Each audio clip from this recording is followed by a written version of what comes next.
अच्छा, base approach, उसने कहा कि आपने देखा कि जी क्या हुआ कि एक्यूरेसी जो है ना वो आपकी 80% पे पहुंच गई है।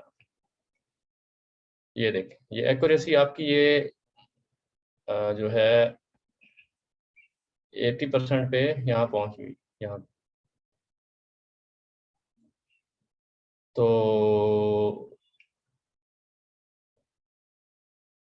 उसने फिर 9 इपॉक्स पे किया, क्योंकि आपके पास यहाँ पे 9 इपॉक्स के ऊपर यहाँ पे भी ये डिक्रीज होना शुरू हो जाता है। जैसे यहाँ से फिर ये स्टेबल हो गया, इधर से 9 से आगे ये इधर इधर आके स्टेबल हो गया, आगे फर्दर डिक्रीज। तो फिर जो है इसने इसको 9 पे ही रोक दिया, 9 इपॉक्स पे रोक दिया।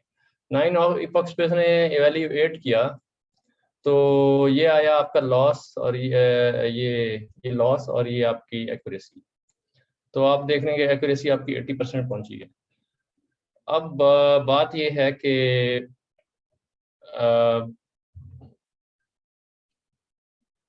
बैलेंस्ड, अब जो हमारे पास था ना वो अनबैलेंस्ड था ये डेटा, ठीक है। अगर आप हम वो अगर वो खोलें उसकी जो नोटबुक थी, उस नोटबुक पे जाते हैं और देखते हैं कि वाकई क्या डेटा अनबैलेंस्ड था या नहीं। I see 3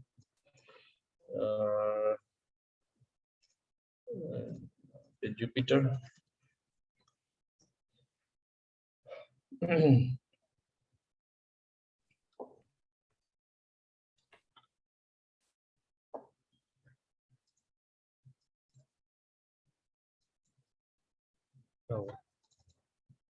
ये क्यों नहीं खोल रहा?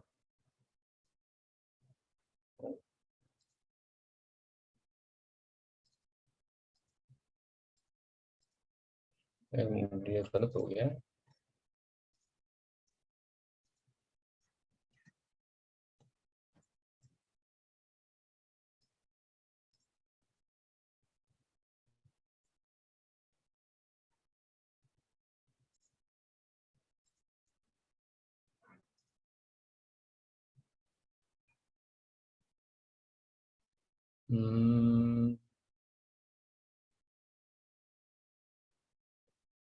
कौन सा था?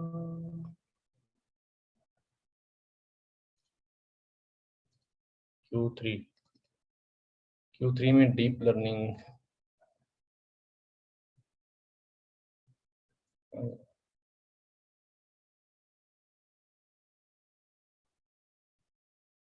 ओह सॉरी, इसमें आ गए।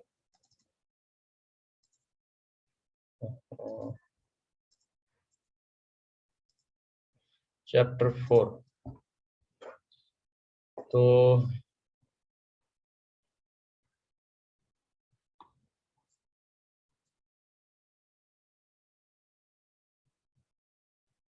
न्यूज़ वायर, इसको रन करते हैं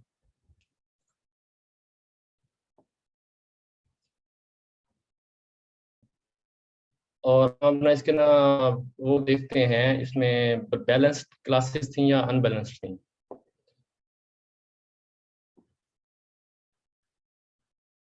तो वो हम कैसे देखेंगे बैलेंस्ड या अनबैलेंस्ड? जरा कोई कोड बताएं ना। अच्छा, इसकी हिस्टोग्राम निकाल के देखें, मेरे ख्याल में हिस्टोग्राम से बैलेंस अनबैलेंस का पता लग जाएगा। हाँ जी, हिस्टोग्राम से कर लेते हैं।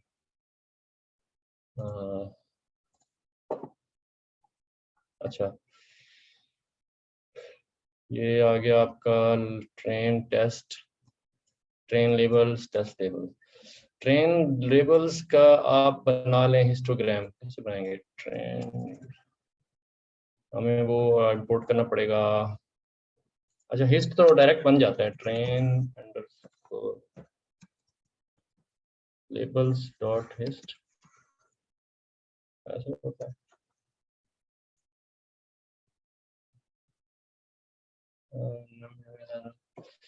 नहीं, ऐसे नहीं बनेगा।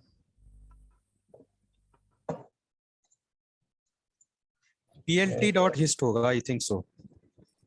जी ग्राफ वाली जगह ना जहाँ पे PLT डॉट हिस्ट होगा, जहाँ पे ग्राफ बन रहा है ना वहीं पे PLT डॉट HIST। एक मिनट सर, मैं np डॉट है, np डॉट है नहीं हिस्ट्री। नहीं, जहाँ पे ग्राफ बन रहा है ना जी उस ग्राफ के अंदर ही एक स्टेटमेंट इसकी PLT डॉट HIST होगा। इसको लिख के भेज दें, लिख के भेज दें, लिख के भेज ओके ओके ठीक है। दें। ये है ना np डॉट हिस्ट बिन 01234 np डॉट हिस्टोग्राम, ये है ना सर, ये इस तरीके से है। हम्म। import null file।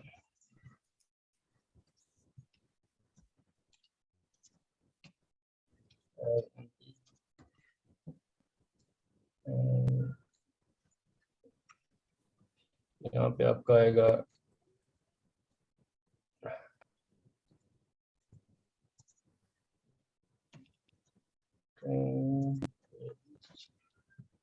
और बिन्स जो है वो आपकी आएंगी 0 से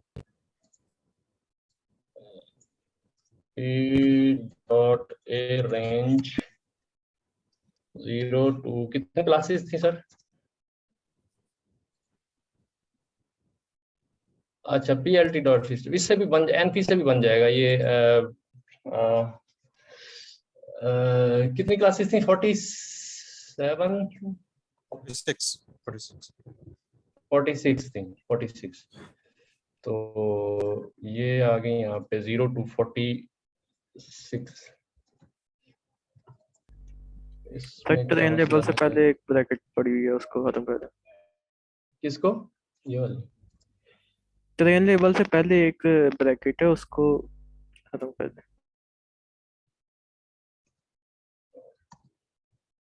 हाँ हिस्टोग्राम।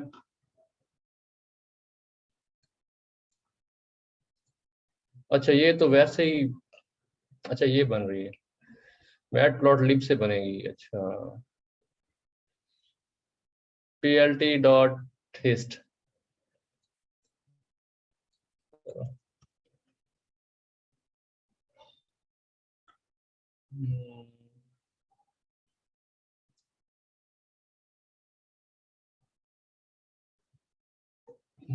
अच्छा ठीक है, ठीक है बन गई मेरा ख्याल है। ये असल में ये अनबैलेंस नजर आ रही है ना असल में।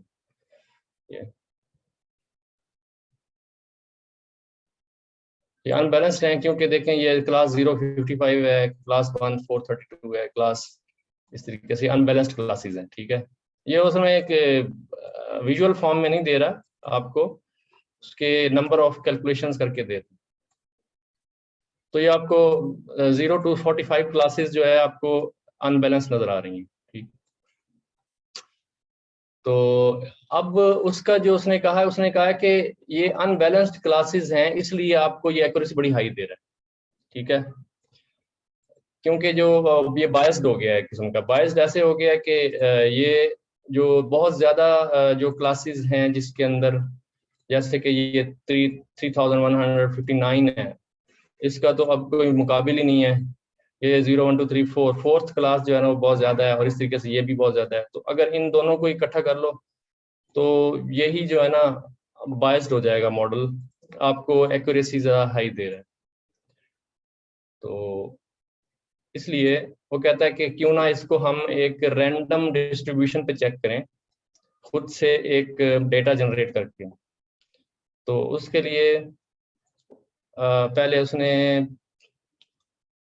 क्या किया है, test label copy, copy dot copy test labels, test labels copy उसने की है। ये अब उसने टेस्टिंग पे ही ये क्योंकि हमने टेस्ट पे इवेल्युएट किया है इसको, एक्स टेस्ट पे, एक्स वाई टेस्ट पे। तो अब उसने क्या किया कि इसके लेबल कॉपी कर लिए, इसके लेबल कॉपी कर लिए। ये टेस्ट लेबल कॉपी आ गई, np dot random dot shuffle test labels copy, और उसको शफल कर लिया है। देन उसने इसको hist np dot array hist array, तो आपके पास जो है उसने इसको किया है np dot array test labels is equal to np dot array test label copy। तो शफल करके उसको जो है 0101 उसके यानी कि वो बनाए हैं एक अरे, ठीक है। यानी कि इसको पहले किया है शफल करके, फिर उसको उसके इक्विवेलेंट यानी कि असर्ट किया, यानी कि एक अरे बनाई है ये। तो जो अरे बनेगी उसमें जहाँ पे वो ये इक्वल होंगे वहाँ ट्रू आ जाएगा, जहाँ जीरो मतलब जहाँ पे इक्वल नहीं होंगे तो वहाँ फॉल्स आ जाएगा। तो वो एक अरे बन जाएगी ये। तो अरे का जब उसने मीन लिया तो उसमें आपके पास आया 0.18। दैट मीन्स के ये आपकी रेशो दिखा रहा है कि कहाँ पे ट्रू है, यानी कि जो ट्रू है ना उनकी एक आपकी एक मीन लिया है, तो एक किस्म की आपके पास एग्रीगेट आ गया कि 18% जो है ना वो आपकी आ रही है एक्यूरेसी। तो वो कहता है कि एक रैंडम मेथड से एक्यूरेसी जो है वो 50% आ रही है रैंडम क्लासिफायर से, ठीक है। ये एक क्लासिफिकेशन होगी एक किस्म की ये भी। But in this case we have 46 classes and they may not be equally represented. What would be the accuracy of the baseline? अच्छा, सॉरी, इसमें क्या है कि with a balanced binary classification problem the accuracy reached by a purely random classifier would be 50%। तो आपके पास जो accuracy अगर सारा बैलेंस्ड हो ना तो 50% यानी कि आनी चाहिए। तो हम देखते हैं कि अगर हम बैलेंस्ड ना हो, हम उसको रैंडमली अपने लेबल्स को शफल करके जो उसके आपके टेस्ट लेबल्स हैं बाय टेस्ट के, एक मिनट, टेस्ट लेबल्स, ये टेस्ट लेबल्स कहाँ हैं? Test labels copy dot copy, ये टेस्ट लेबल्स कितने?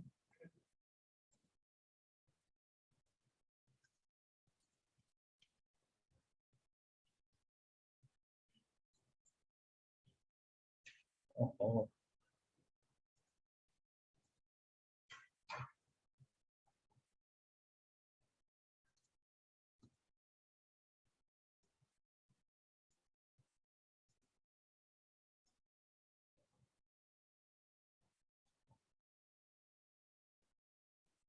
ये हो रहा है।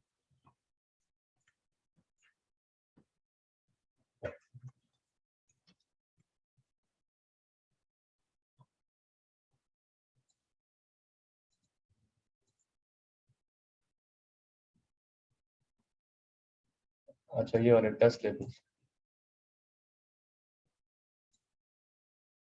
ये सॉरी, ये नहीं, ये आएंगे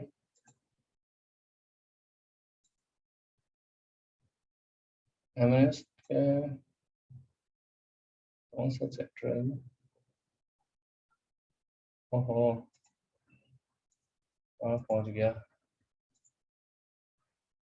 ये वाला, ये आपके टेस्ट लेबल्स हैं। और हाँ जी, ये टेस्ट लेबल, ठीक है। टेस्ट लेबल्स को दरअसल उसने मतलब वो किया है रैंडमाइज करके।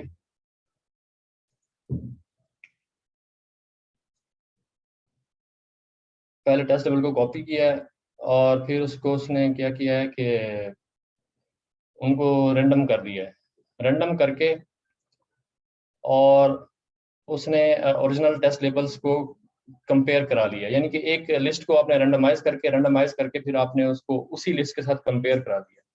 तो इसको यहाँ पे देख लेते हैं, ठीक है, ताकि यहाँ पे हमें थोड़ा सा आइडिया हो जाए इसका। यहाँ ये नीचे होगा,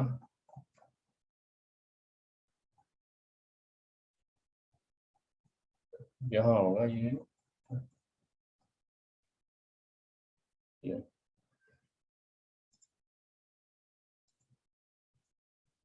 अब आप ये देखें, ये आपके टेस्ट लेबल्स हैं। ये आपकी सारी क्लासेस इसमें है, आपके 25,000 जो है ना डॉट शेप,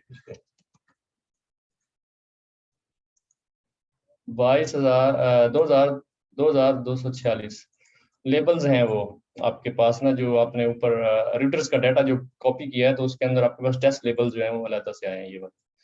तो इनको आपने रेंडमाइज कर दिया, रेंडमाइज शफल कर दिया, शफल किया तो उसकी एक वो कॉपी यहाँ पे आ गई, ठीक है।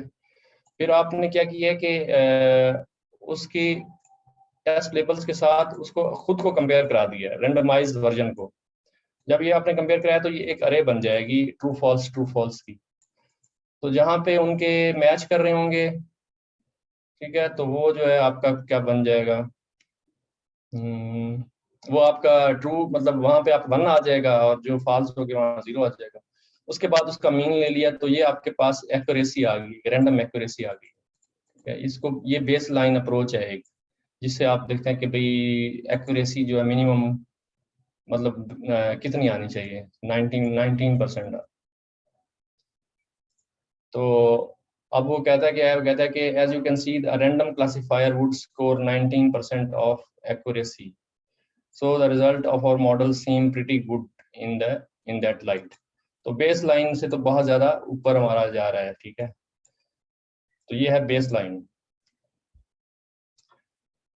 आगे आपकी प्रेडिक्शन आ गई, तो प्रेडिक्शन सिंपली जो है आप उस पर प्रेडिक्शन कर लेंगे। और उसके बाद है जी अच्छा, प्रेडिक्शन के बाद वो आर्ग मैक्स का तो आपको पता ही है, आर्ग मैक्स मतलब करके हम क्लासीफाई वो उसको करते हैं कि कौन सा जो वैल्यू आएगी हमारे पास। तो ये आपका असल में सारा इसको रन करना पड़ेगा, तो हम इसको मतलब स्किप करते हैं, वरना मॉडल सारा रन करना पड़ेगा।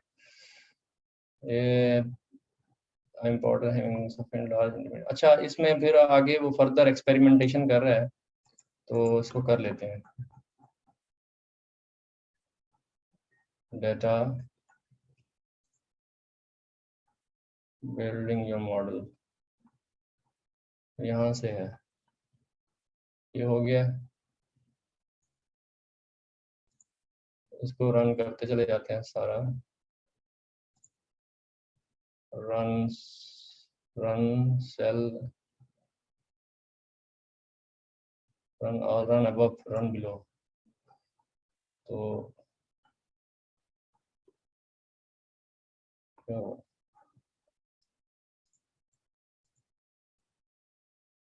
क्या हुआ? यहाँ पे एरर आ रहे हैं। अच्छा, वेक्टराइज,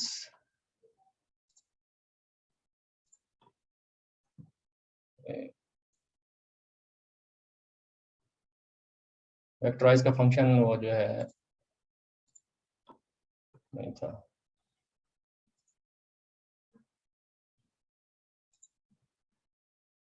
फिर एरर है, फिर error. Train targets is not defined.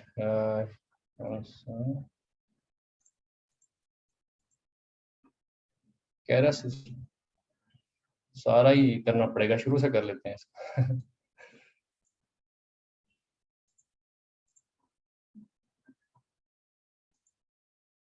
Run all.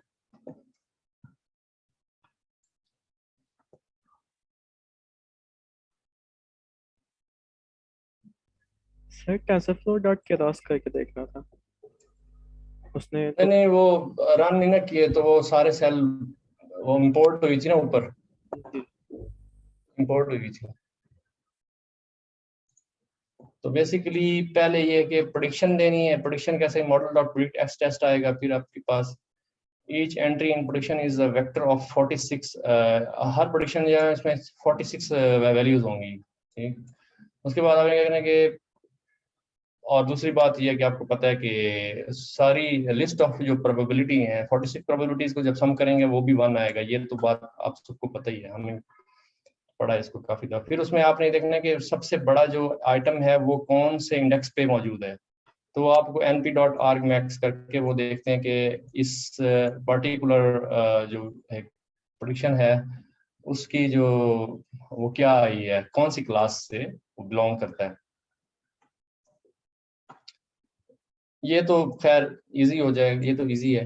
उसके बाद आ गया जी, a different way to handle the labels and the loss. We mentioned earlier that another way to encode the labels would be to cast them as integer tensor like this. अच्छा, labels को आपको पता है कि दो तरीके से handle करते हैं मल्टी क्लास में, ठीक है। एक होता है कैटेगोरिकल क्रॉस एंट्रोपी। जब हम लगाते हैं उसमें हम क्या करते हैं, लेबल्स को हम वन हॉट एनकोड करते हैं, ठीक है। यानी कि हर लेबल जो है वो एक अरे में आएगा और उस अरे की जो यानी कि एक वेक्टर है उसकी लेंथ वो 46 आइटम होंगे। लेकिन दूसरा तरीका ये है, आप उसको वन हॉट एनकोड ना करें, उसको आप जो है एक लेबल्स को आप अरे में ले आए, बस सिंपली अरे में ले आए। तो फिर जो है उसमें आप sparse cross categorical cross entropy लगाते हैं, ठीक है। और उसमें आपको वन हॉट एनकोडेड लेबल्स की जरूरत नहीं पड़ती, ठीक है। तो वो फिर आपका ये आ जाता है, तो सिंपली वही मॉडल जो ऊपर हमने बनाया था उसी को उसने दोबारा कंपाइल किया है। और यहाँ पे बजाय कि वो आप उसको वन हॉट एनकोड करें, उनको आप सिंपली अपने जो लेबल्स हैं उसको अरे में चेंज कर लें, ठीक है। तो यहाँ पे आप फिर उसको कंपाइल करेंगे। This new loss function is still mathematically the same as categorical cross entropy, it just has a different interface. मतलब आपके पास सिर्फ यही डिफरेंस है, वरना चीज वही सेम ही है। तो अगर आप इसको यूज करेंगे तो आपको रिजल्ट वही एग्जैक्टली वही मिलेंगे, ठीक है। यानी कि जो आपका मॉडल डॉट कंपाइल ऊपर किया है उसकी बजाय ये लिखते हैं, और अपने जो वन हॉट एनकोड किए हैं अपने लेबल्स, उनको है इस तरह करना है, उस तरह नहीं करना। The importance of having sufficiently large intermediate layers. We noticed that earlier that became the final that because the final output is 46 dimensional, you should avoid intermediate layers with fewer than 46 units. Now let's see what happens when we introduce the information bottleneck by having the intermediate layers that are significantly less than 46 dimensional, for example 4 dimensional.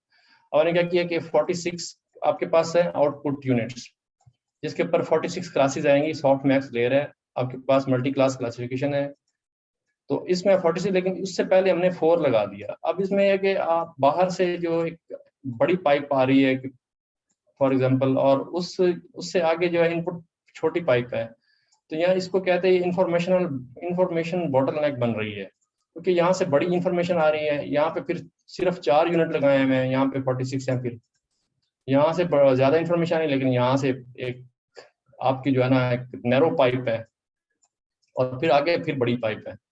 तो ये जो है कहता है कि इससे जो है ना प्रॉब्लम होगी, ये इसको कहते हैं इंफॉर्मेशन बॉटलनेक। तो इंफॉर्मेशन बॉटलनेक से अवॉइड करने के लिए, अच्छा मतलब उससे अवॉइड करना है हमें, तो उसके बाद ये मॉडल डॉट फिट किया, और मॉडल डॉट फिट करके हमें पता चला कि जो एक्यूरेसी जो है वो 71% रह गई, बाकी 8% ड्रॉप आया है, कि हमारे पास पहले 80% थी, अब 71% रह गई। तो ये जो है ये इस चीज किस वजह से है, क्योंकि इंफॉर्मेशन जो है वो लॉस्ट हो गई है इधर यहाँ पे बॉटलनेक की वजह से, क्योंकि हम इंफॉर्मेशन को कंप्रेस कर रहे हैं, ठीक है।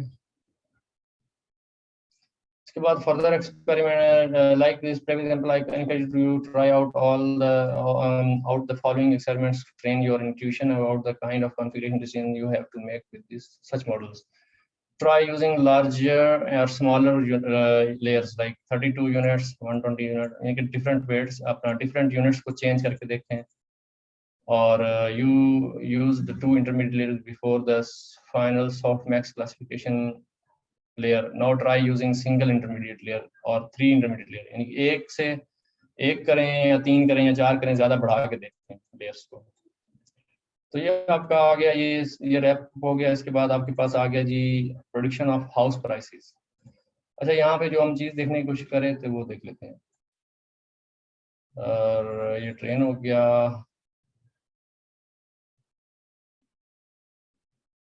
क्या देखने की कोशिश कर रहे थे? हाँ, ये आर्ग मैक्स वगैरह ये चीजें देख रहे थे ये चीज। तो मतलब np.arg max, इसमें आपके पास इनमें से जो सबसे बड़ी वैल्यू होगी उसका इंडेक्स आ जाएगा, तो वही हमारी प्रोडिक्शन होगी। ठीक है जी। और ये आपके पास इसने जो है क्या किया है, ये इंफॉर्मेशनल बॉटलनेक को वो किया है डिस्कस, ये इसको रन किया है। तो इसमें उसने जो है यहाँ पे आप एक्सपेरिमेंट्स कर सकते हैं इसके यहाँ पे रह के, इधर इस जगह पे मुख्तलिफ architecture, number of units change करें, नंबर ऑफ लेयर्स बढ़ाएं कम करें, तो उसके साथ। उसके बाद आपके पास जो है हाउस प्राइस का आ गया सवाल। तो ये आपका रिग्रेशन प्रॉब्लम है, ठीक है। और एक चीज है कि रिग्रेशन और लॉजिस्टिक रिग्रेशन आपका एक जो एल्गोरिथम मशीन लर्निंग में, वो दोनों सेम चीजें नहीं है। लॉजिस्टिक रिग्रेशन ये क्लासिफिकेशन करता है, ठीक है, ये चीजें रखें। और रिग्रेशन जो है आपका कंटिन्यूअस वेरिएबल है, जो कि आपको प्राइस वगैरह या इस तरह वो आपको निकाल के देते हैं। अब आपका बोस्टन हाउस प्राइस है, ये वही चीज है सारी, ये ब्रॉड डाटा आ गया। उसके बाद आपने इसको जो है वो स्टैंडर्डाइज कर लिया। मिन मैक्स स्टैंडर्डाइजेशन जो है वो आप कल हम देख रहे थे, वही ये है। ओके, मीन निकालते हैं, स्टैंडर्ड डेविएशन उसको डिवाइड करते हैं। तो अगर आप यूज करना चाहते हैं, फर्स्ट किया आप मिन मैक्स स्केलर यूज करना चाहते हैं, साइकिट लेंस है वो भी यूज कर सकते हैं यहाँ पे। उसको आप इंपोर्ट करें और उससे यूज करके भी कर सकते हैं, ठीक है। तो ये चीज यहाँ पे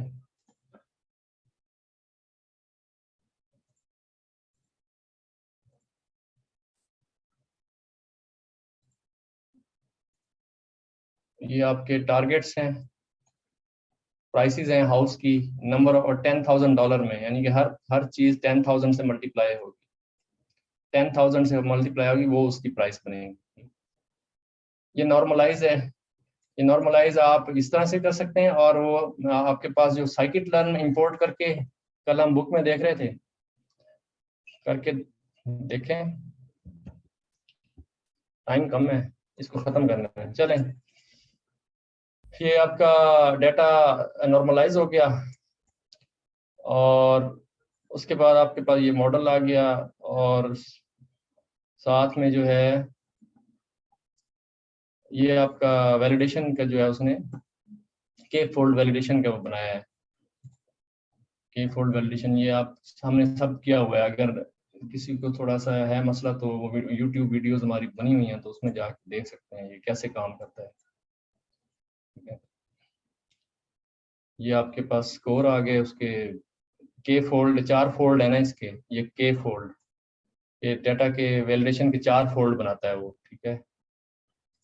4 फोल्ड कैसे बनाता है? के फोल्ड जो है आपके पास ऐसे आता है कि ये पहला फोल्ड, दूसरा फोल्ड, तीसरा फोल्ड, जो आपका डाटा आएगा उसमें आपने उसमें 3 हिस्से किए हैं। एक वैलिडेशन के लिए रखा है, 2 ट्रेनिंग के लिए रखे हैं। इक्वल पार्ट्स में किया है, लेकिन पहला पार्ट वैलिडेशन का, अगला पार्ट ट्रेनिंग का। फिर उसमें जो आपने वैलिडेशन के रखा था वो ट्रेनिंग हो गया, और अगला वैलिडेशन का बन गया इस तरीके से। ये k=3, k=4 में आपके पास एक और आ जाएगा, इसके आप 4 हिस्से कर लेंगे, ठीक है। सर ये इसका उसके बाद आपके पास जो है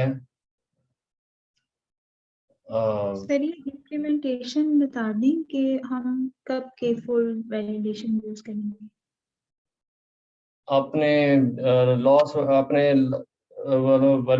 वैलिडेशन लॉस को अगर आपने करना है मॉनिटर और रिड्यूस ट्रेनिंग करना है सैंपल जब बहुत ज्यादा कम होना तो उस वक्त ये जरूरत कि सैंपल भी कम हो, आपके भाई पास हम ट्रेनिंग सैंपल बहुत कम है, 404 है, इसलिए फिर इसको वैलिडेशन करते हैं ताकि आप लॉस को, एक्यूरेसी को, वैलिडेशन एक्यूरेसी बढ़ाएंगे तो फिर आपका मॉडल सही ट्रेन होगा। तो के फोल्ड वैलिडेशन जो है वो ये चीज़ है। तो ये आपका एक कोड है, ठीक है, और उस ये कोड सारा हमने डिस्कस किया हुआ है पहले, तो इसको फर्दर हम अपने उसमें नहीं जाते डिटेल में। अगर किसी को प्रॉब्लम है तो वो यूट्यूब चैनल पे जाके ना मैं आपको मेंशन कर देता हूँ वाला, अगर किसी को प्रॉब्लम है तो वो देख सकते हैं जाके। तो आप इसको पढ़ेंगे तो पता चलेगा ना कि के फोल्ड वैलिडेशन क्यों यूज करते हैं, ठीक है। क्योंकि हमारे पास ये जैसे सर ने बताया, हमारे पास कम डाटा कम है, सिर्फ 400 रोज है। तो जब 400 रोज हो या 100 हो या 200 रोज हो डाटा की, तो फिर जो है हमें के फोल्ड वैलिडेशन यूज करनी पड़ती है, के फोल्ड क्रॉस वैलिडेशन। तो ये आपके पास 4 स्कोर आएंगे, उसका आपने मीन ले लेना है। तो फाइनल स्कोर जो है वो उसका हर फोल्ड की वैलिडेशन यहाँ पे आई, ये तो फिर आपके पास उसका आपने मीन ले लिया, ठीक है। The different run do indeed show rather the different validation scores from 2.1 to 3.1। आपके पास ये मुख्तलिफ स्कोर्स आ रहे हैं। तो इसका आपने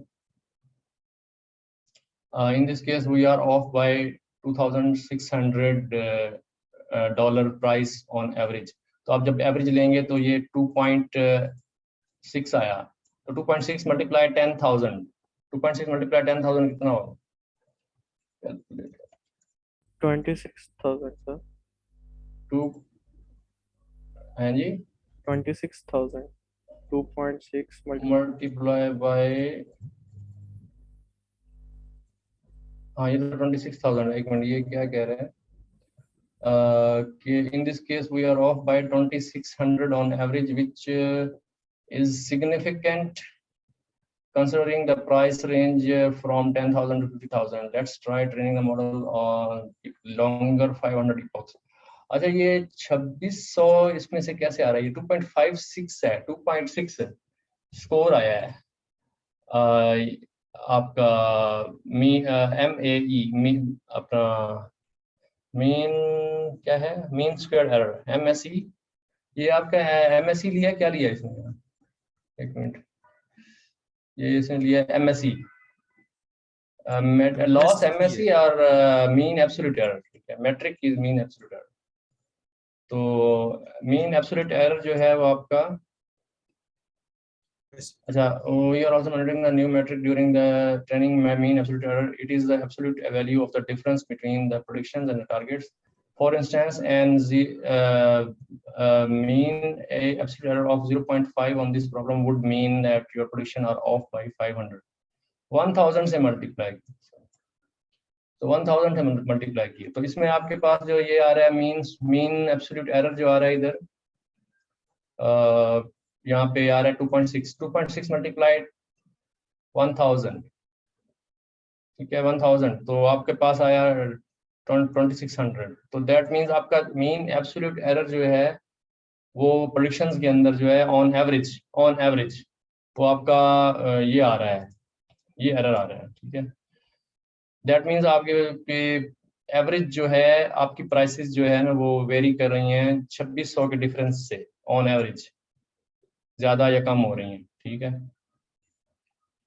तो फिर वो कहता है कि इसको हम 500 के ऊपर ये करते हैं, इपॉक्स के ऊपर। तो 500 इपॉक्स के ऊपर जब उसने ट्रेन किया है, तो 500 इपॉक्स का मतलब ये है कि आपके पास जो है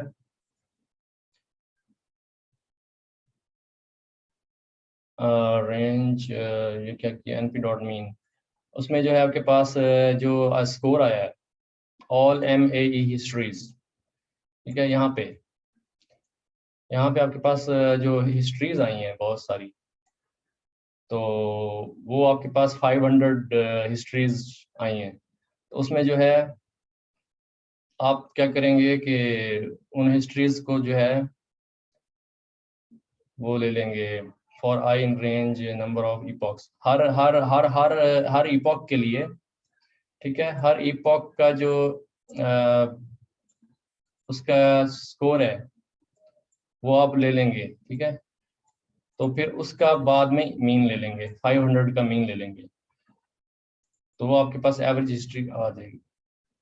तो उसमें जो है आप देख रहे हैं कि it may be a little difficult to read the plot due to the scaling issues, the validation mean absolute error for the first few epochs is dramatically higher, and then it values that follow higher than the values that follow. Let's omit the first 10 data points.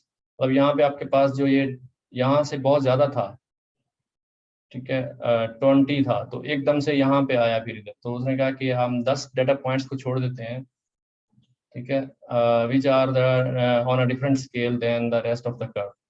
तो ये जो आपने उसमें को लिया, तो उसमें देखा है कि as you can see in figure 4.10, 4.10 के ऊपर देख रहे हैं यहाँ पे, ये उसको उसने ओमिट कर दिया है, पहले 10 इपॉक्स को यहाँ से टर्मिनेट कर दिया था।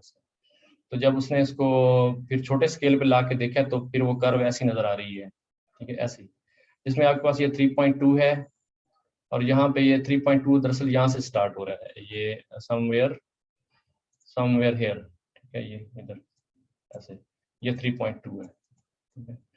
तो उस कर्व को उसने छोटे स्केल पे लेके आया और वहां पे आके उसको देख रहा है।